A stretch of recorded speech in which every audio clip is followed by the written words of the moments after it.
This is the place we'll get excited and we'll support Bruno and Kyra with the brand. It was a natural way of building your own family. The studio had a family feel.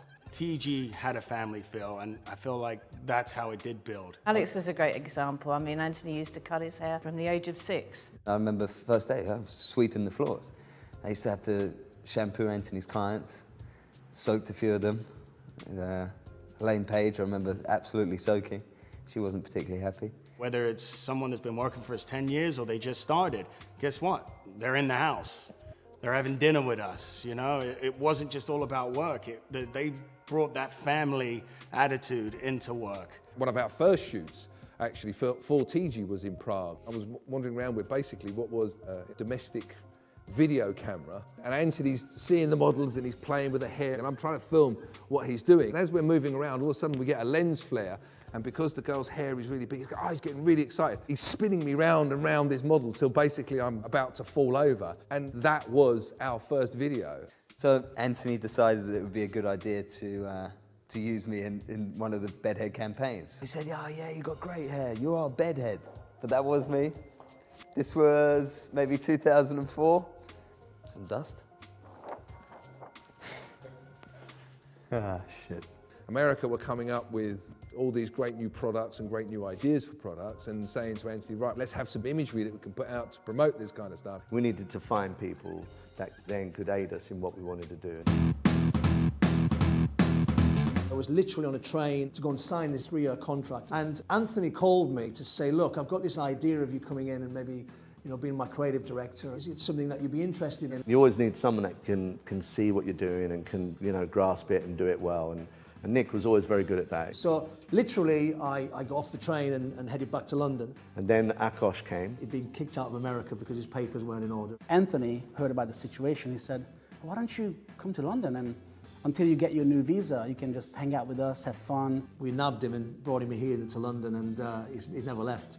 And then Roberto came in because my brother knew from El Salvador. Anthony invited me to one of his shoots, and during a break, there was a computer empty, and I saw one of his images, and I started playing around a little bit with it, made it look a little bit more like film. And it was good, so I offered him a job, and he came and he worked with us. As soon as people discovered, hey, AnthonyMascolo and Pat are building a team at Bed Head, you know, the phone started ringing and people wanted to get involved. So obviously fashion is a very big part, and Jiv's played an enormous part. He was really able to create all the different images that we needed for the shoots and for the shows. It was a small team, and there was so much pressure on us to create images really, really fast. Just pick up the phone and ask Anthony, look, this is what we want to advertise. Within a day or so, he'd have it to me. The hair, the picture, everything that we needed so that we could spontaneously come out with brand new things all the time.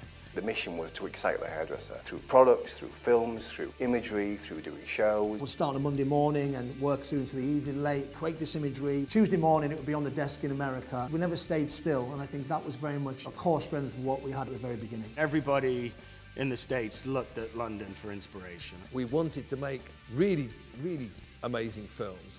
And I think Michael working with Anthony was a pivotal moment. The brief was no more than 6-7 words long. And he just said, can you do me something cool that's about what we do?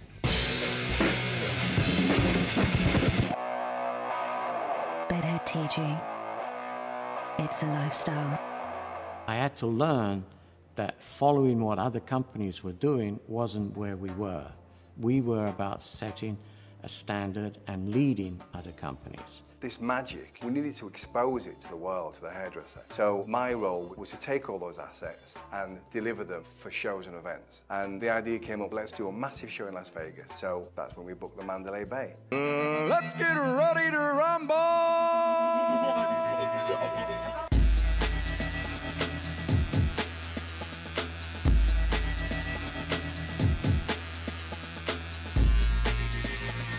They were blown away by it. It was a combination of education, entertainment, creativity. It was amazing. When Bed Head exploded in America, it was a very special time. It was a pivotal point in the company going from a certain level to what it became. Superstars, celebrities, it was being endorsed on TV. It became a household name very, very quickly.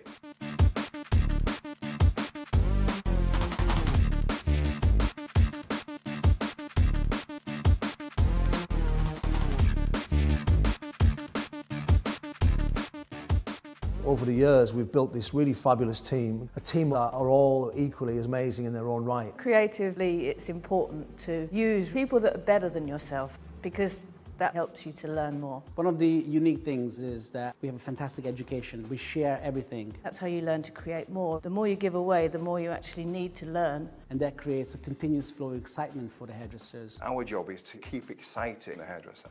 That is the essence of the studios. Anthony's a hairdresser. A hairdresser is giving him everything, but he's giving everything to hairdressing. The ability and the courage that he has to push the envelope and go forward and lead with something that nobody's ever seen is impeccable. It's amazing, and that's probably what gave us the edge. Looking at what's going on at TIGI, how it's formulated itself over the last few years, joining forces with Unilever, I think the future is going to be very exciting. If anybody was to ask me how I would explain my success, it's because I married a genius. Yeah, well, who else have you married then?